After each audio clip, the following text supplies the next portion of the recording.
Hello, Vincent students. So many of you set goals for yourself this week, and we got to ring the bells so many times, but Mrs. Stark had a goal and she didn't reach it this week. So if ever you don't reach a goal, what do? You try again. And my goal this week was to read to all of you in your classrooms, and it just didn't happen. So I'm gonna fix that so that I get to ring the bell when I go back. And I wanna read to you "'Twas the Night Before Christmas" by Clement Clark.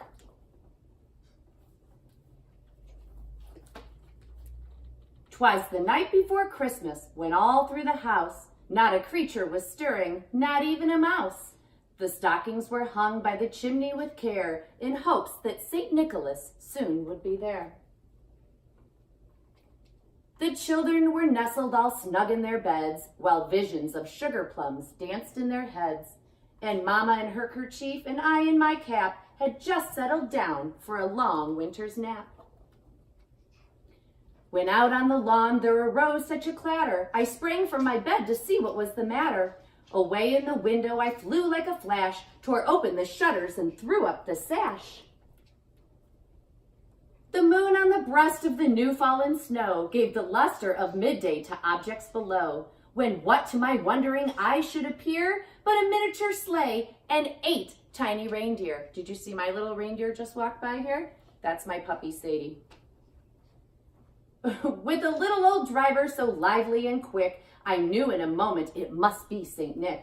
More rapid than eagles his coursers they came, and he whistled and shouted and called them by name. Now Dasher, now Dancer, now Prancer and Vixen, on Comet, on Cupid, on Donder, on Blitzen, to the top of the porch, to the top of the wall, now dash away all. As dry leaves that before the wild hurricane fly, when they met with an obstacle mount to the sky. So up to the housetop the coursers they flew, with the sleigh full of toys and St. Nicholas too.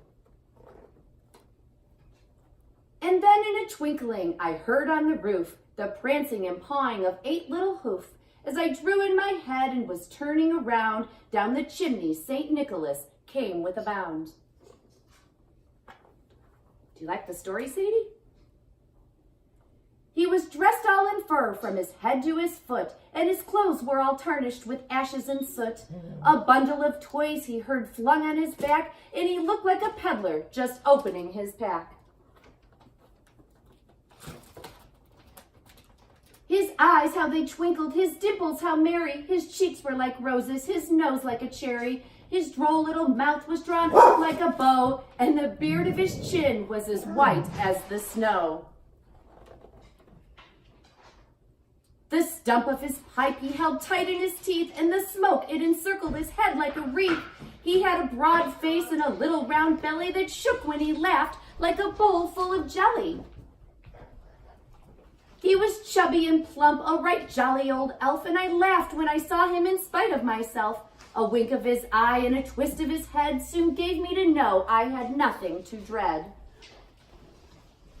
He spoke not a word, but went straight to his work, and filled all the stockings, then turned with a jerk, and laying his finger aside of his nose, and giving a nod, up the chimney he rose. He sprang to his sleigh, to his team gave a whistle, and away they all flew like the down of a thistle. But I heard him exclaim as he drove out of sight, "Happy Christmas to all, and to all a good night." Merry Christmas, everybody.